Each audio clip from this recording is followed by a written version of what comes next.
Yo, what's going on, guys? Crispy Flakes here. Welcome to Extra Crispy. So at the end of the NBA regular season means the beginning of NBA trade rumor season, man, which I absolutely love. I love talking about different circumstances, looking at different rumors, seeing if things could work out, seeing if it's a plausible option, seeing all that good stuff, man. And we're going to be covering that for the entire NBA offseason. So before we get going on today's video, man, leave a like and, of course, subscribe if you are new to the channel. If you are interested in keeping up with some of the rumors, also over on my TikTok, which is crispyflakes_YT, I'll do like quick 10-15 second summaries over there too, man. So yes, today we're looking at Russell Westbrook and the Los Angeles Lakers.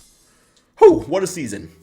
And by what a season, I mean, what a disappointment. I believe Frank Vogel has already been fired. If not, he will be announced to be fired very, very quickly. It's a circumstance of, there's some scapegoating going on. There's lack of accountability for this horrible move, which was bringing Russell Westbrook over to, the damn 2020 NBA champions, Los Angeles Lakers, and getting rid of all those depth specialty pieces around LeBron James. Now, am I completely going to blame Russell Westbrook? No, I'm not going to do that, man. Like, we all knew who Russell Westbrook was going into last season. We all knew exactly who he was, and a lot of people, pointed out just the ridiculousness, which was the Lakers making this trade in the first place here, man. Like, it just kind of seemed like a trade for the sake of a trade, and it really didn't get down to the nitty-gritty of what the repercussions could have been for this happening. We've seen it, man. It's the Lakers not in the playoffs, right? It's the Lakers essentially having very little as far as assets go and very little as far as a future beyond LeBron James and Anthony Davis, which I know the LeBron window's closed, and Anthony Davis, with all his injuries, who knows how long that's going to last, right, man? But that brings us to this rumor right here, man. Rival executives believe the Pacers could emerge as a potential suitor for Russell Westbrook per Shams.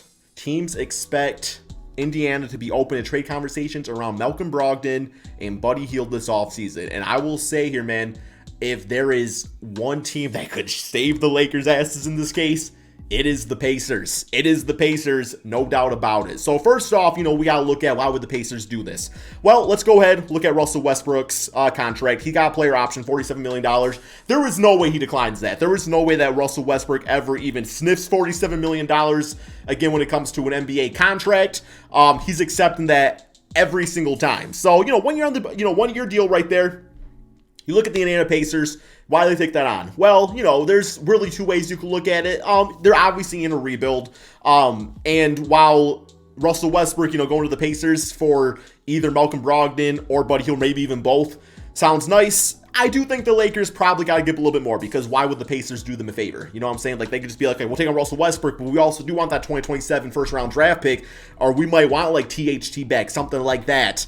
And for them, it's like they're not going to get a big, huge haul back, because it is only an expiring deal for Russell Westbrook, but at the same time, they do have, almost that leverage of saying, like, we know LeBron James is getting up there in age. Like, 1 year of Russell Westbrook, yes, most teams could just afford to take that for a season, but not the Lakers if the future with the Lakers is with LeBron James, right? It's like every single season matters. Just this past season, like, losing that opportunity to win a ring is huge, man. It's absolutely huge. So yeah, the Pacers could do that, take on his contract, no problem. And at that point, you're probably looking at the Pacers keeping him for the entire season. Now, there's the small chance that, Russell Westbrook, you put him next to Tyrese Halliburton, maybe Russell Westbrook does have a really good season, and you could look to offload him by the trade deadline.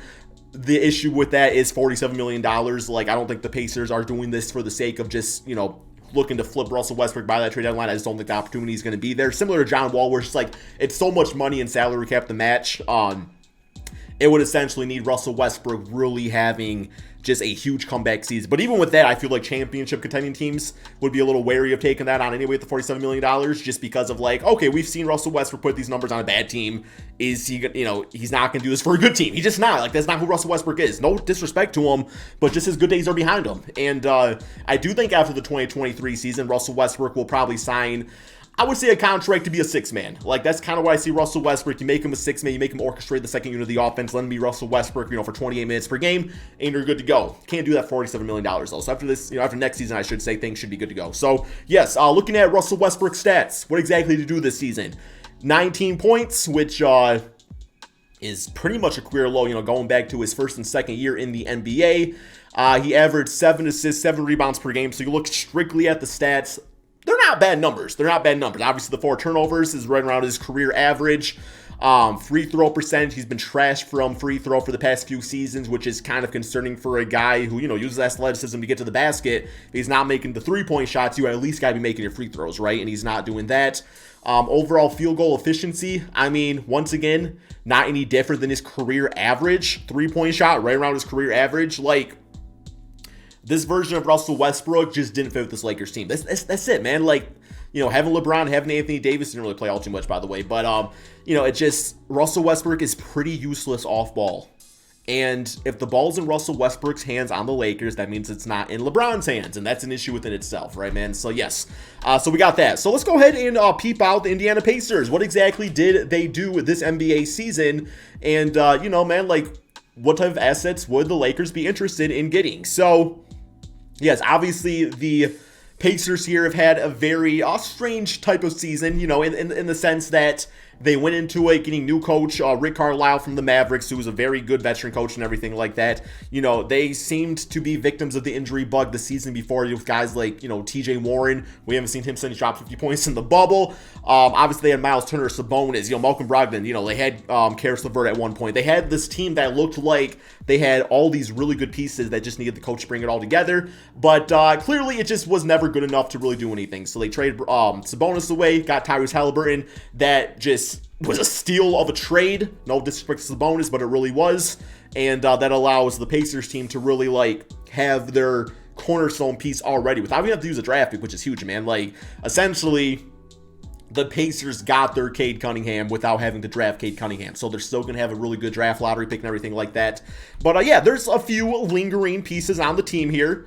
That are veterans that, need to probably be traded for this rebuild to really go. And that's, Buddy Hield, and I would say more importantly, Malcolm Brogdon, who did recently sign an extension, which is why he couldn't be traded by the trade deadline, right? So, yeah, those are 2 really good pieces. Like, Brogdon, 18 points, 5 rebounds, 5 assists, one of the best 3-point shooters in the NBA. Like, that's perfect next to LeBron James, Anthony Davis.